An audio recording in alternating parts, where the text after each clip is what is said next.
another concept that you have to think about is trying to make sure that you're playing through the center of the horn. You probably remember me saying that a lot during band camp last season. And I guess I didn't really do a good job of explaining of what playing through the center of the horn means. So what I mean by that is you are, when you look at your mouthpiece, you see how there's this nice hole and it starts off really small and then it kind of expands as it goes down the shank here. What you want to try to do is make sure that your embouchure and aperture is nice and set, and then you're blowing the air straight down the center of the mouthpiece through that hole. Because what happens is if you're playing too high on into the cup, what that's doing is it's creating like this circular motion, and there's just air in there that's getting trapped, which is giving you like an airy sound. It even sharpens the tone, it sharpens the pitch of the note.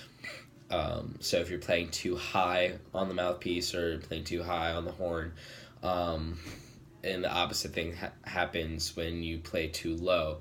So if you're trying to bend the pitch down or anything like that, you're no longer centering the air, you're no longer blowing the air through the center of the mouthpiece. You're actually now playing kind of like further down, and it gets circled and the air just gets trapped in there and it doesn't create good sounds anymore. So you have to think about making sure you have the nice embouchure and aperture control, and making sure that you are controlling your breath and making sure it goes down the center of the mouthpiece. And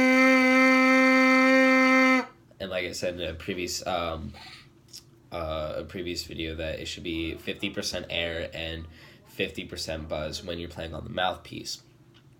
Something that can help you make sure that you're getting the air down the center of the mouthpiece or the center of the horn is you can actually get a coffee stir. That's usually what high brass players use. It fits perfectly in there for us. You could probably use something a little bit bigger since you're a baritone player. What you would do is, going back to sim, you don't want to make the smiling faces or anything. Keep everything nice and tight. You say sim, and then you put the coffee stir or whatever straw that you're using into the mouth, like this, and you try to just hold it there. That'll create a little bit of strength here. If you just hold it there for a long time, you'll feel the corners of your lips start to fatigue a little bit. I would say do that for about like half a minute, maybe a minute long, and then take a little break and then go back to it. That'll strengthen the corners a lot.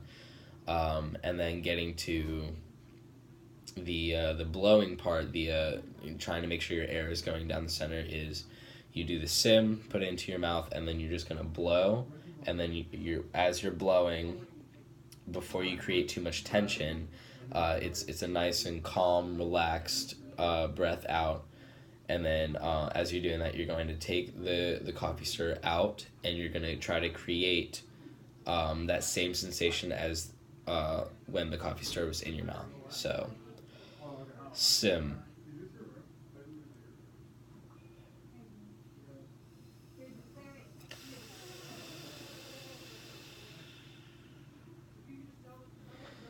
So it was nice and calm, relaxed. I took a deep breath in, and I just blew a little bit of air through the coffee stir, and then before I got too much tension up here, I took the coffee stir out, and then I just let the rest of the air blow out while keeping my embouchure and my aperture in the same place that it was before. And a way to make sure that the air is not going like in all different directions is you can make sure like you're blowing into your hands. So sim.